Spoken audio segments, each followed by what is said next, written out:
Bom dia, nós vamos continuar a nossa aula. Agora nós vamos falar de lutas nesse primeiro conteúdo do quarto bimestre. Antes da gente citar e explicar os movimentos básicos e as características de cada luta, eu queria fazer uma retrospectiva histórica mostrando como é que as lutas foram criadas ao longo das idades, né? Então nós vamos falar de todas as idades até a idade contemporânea. Por conceito, luta é uma forma de expressão corporal que representa vários e diferentes aspectos da vida do homem.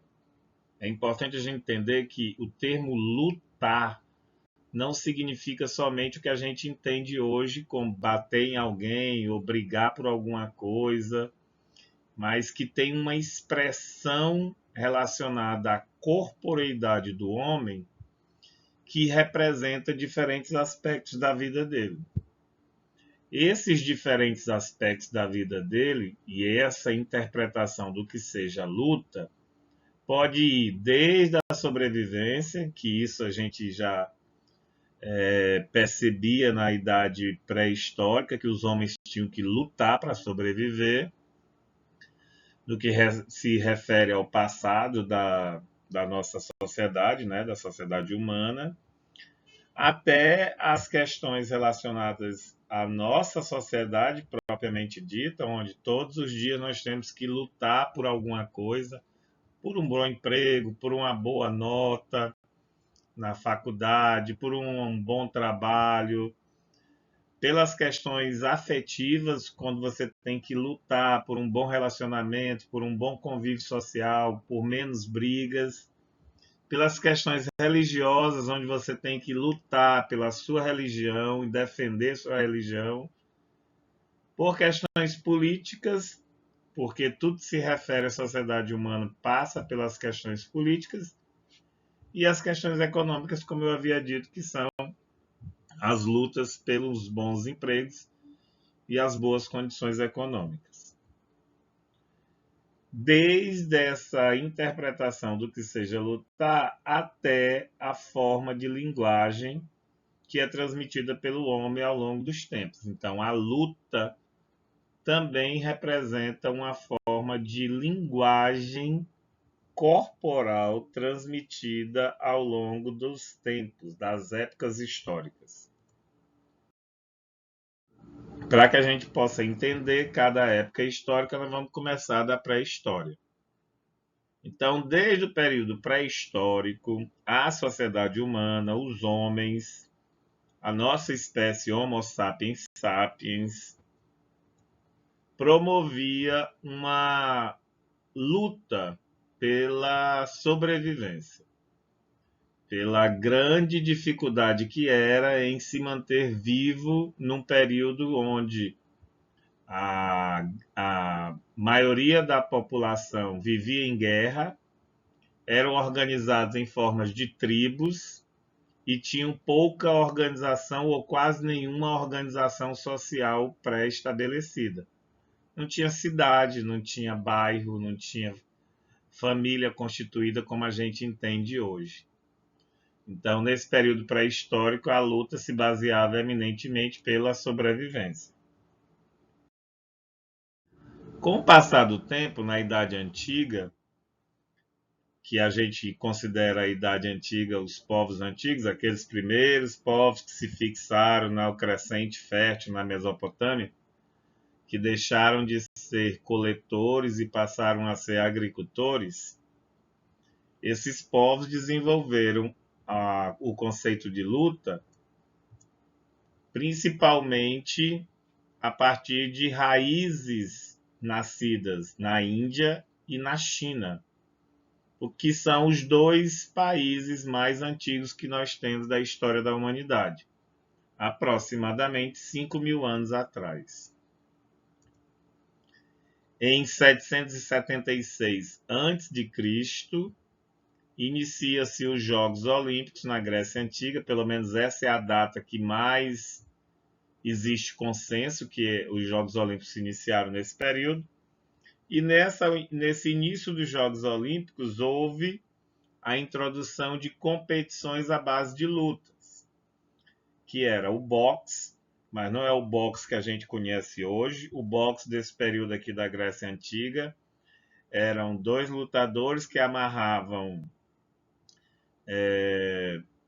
um pano na mão, como se fosse uma luva, e aí desse pano eles podiam lutar sem muita regra. A regra era quem ficasse em pé ao final do tempo determinado de cada round era considerado o vencedor.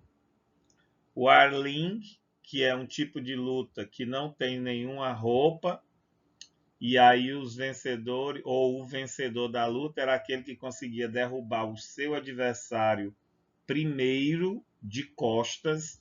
Ele tinha que cair com as costas no chão e permanecer lá por um determinado período de tempo seguro, e aí ele era considerado vencedor. E a mais brutal de todas as lutas desse período inicial dos Jogos Olímpicos, nessa data aqui, de 776, que era o pancrácio. O pancrácio era uma luta muito interessante, era quase um boxe, só que em vez de enrolar a mão num pano sem nada, eles enrolavam a mão num pano, embebiam numa substância grudenta, como se fosse uma cola, e colava caco de vidro nessa luva.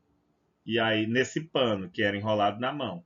E aí depois eles iam para a luta, aquele que ficasse em pé ou menos machucado ou até vivo, porque às vezes também podia ter levar a óbito, era considerado vitorioso.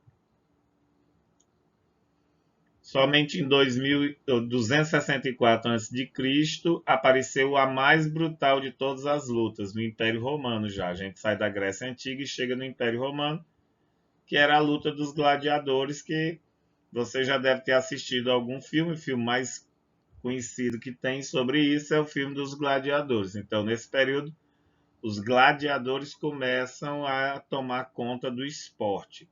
Para nós, olhando nos olhos que nós temos hoje, isso seria um absurdo botar duas pessoas para lutarem até a morte com uma plateia. Imagine que você está num campo de futebol, no estádio de futebol, aquela quantidade de gente lá no estádio, e em vez de ter dois times jogando para ganhar, tinha 5, 6, 7, às vezes até 10 gladiadores lutando até morrer. O campeão era considerado vitorioso e tinha o direito de deixar de ser escravo. Então era assim que funcionava a diversão na Roma antiga nesse período em 264. Esse aqui é o pancrácio.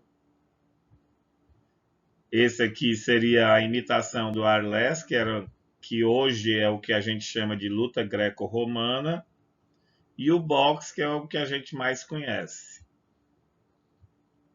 E a luta dos gladiadores, que era a mais brutal de todas. Então, era como eu disse, parecia um estádio, que era uma arena, onde havia torcida assistindo a luta, e aqui dentro da arena o pessoal se matava. Quem vivesse era considerado campeão. E eles gostavam de fazer isso, viu? Tem esse detalhe, era atleta mesmo que fazia isso. O campeão era considerado muito importante, era igual ao time de futebol, com torcida, com pessoas que idolatravam o seu time, então tinha pessoas que idolatravam seus campeões, e isso era perfeitamente normal dentro dessa sociedade romana desse período da história. Na Idade Média, a 500 depois de Cristo, aparece na China um tipo de luta que era orientada pelos monges budistas.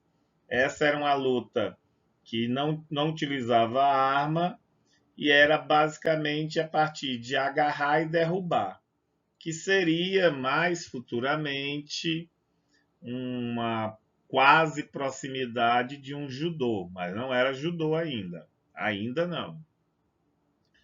No século XIV, no Japão, surgem as primeiras escolas de esgrima e somente no século XV, na Alemanha, acontece o primeiro manual de esgrima, que foi escrito por esse rapaz aqui, Johannes Lentner.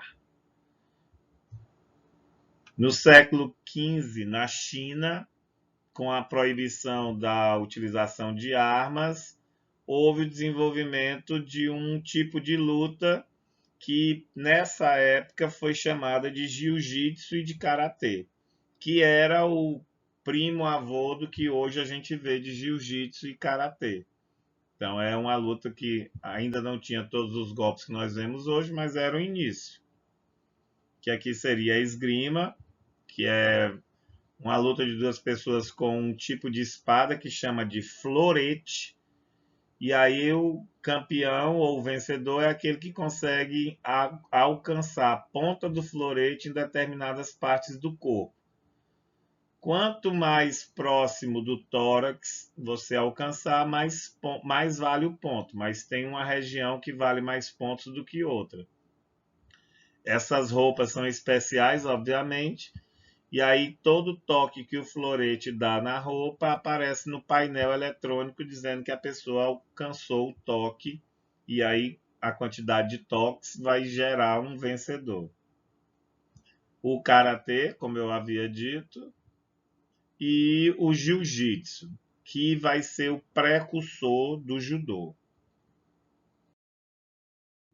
Na Idade Moderna, aparece principalmente aqui no Brasil por conta da colonização brasileira e da escravidão de africanos, vieram da África escravizados para o Brasil. E essa escravização dos africanos, eles resolveram não, né? Eles foram obrigados a desenvolver um tipo de luta para se defender do senhor de escravo, que foi chamada de capoeira. Então, ao contrário do que muita gente pensa, a capoeira não vem da África. A capoeira é uma luta eminentemente brasileira que foi criada por africanos escravizados no Brasil. Então, ela tem essa característica. No século XVIII surge na China o Kung Fu, que é uma proximidade do karatê, só que aqui você não tem contato físico. A luta se dá através de um conjunto de movimentos que devem ser feitos numa sequência. Quanto mais bonito, mais perfeito for esse conjunto de movimentos, mais o atleta vai ganhar ponto e, consequentemente, vai ser o vencedor. Além de uma quantidade de armas, bastão, espadas, muchach, que é 2 pedaços de madeira emendado com uma corrente, que eles devem fazer determinados movimentos e esses movimentos vão gerando pontos.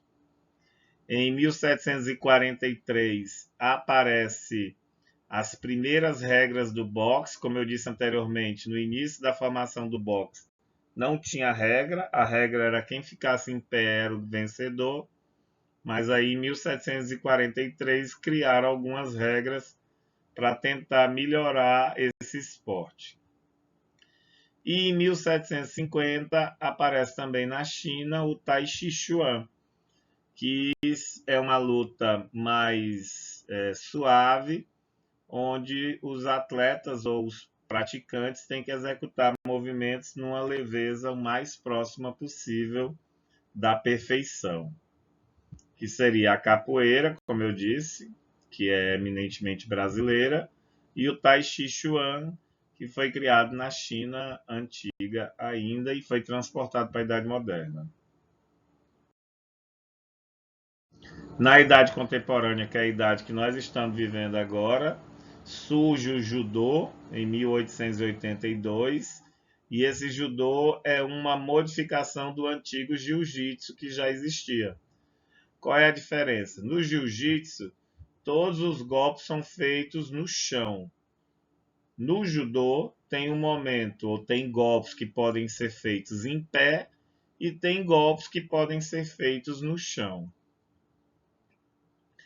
Em 1896 aparece a luta greco-romana e ela é introduzida quase que imediatamente nas Olimpíadas, porque era uma luta que juntou ou pelo menos contemplou muita gente gostou dessa luta. E em 2000 aparece o Taekwondo, que também entrou na programação olímpica. Então aqui seria o judô, como eu disse, eles introduziram movimentos em pé, golpes que são dados em pé, ao contrário do jiu-jitsu, onde os golpes só são no chão. E a luta greco-romana, que também alcançou muitos adeptos, e aí por isso logo foi encaminhada como esporte olímpico. E o taekwondo, onde o atleta vence se ele acertar chutes na região do tórax ou na região da cabeça.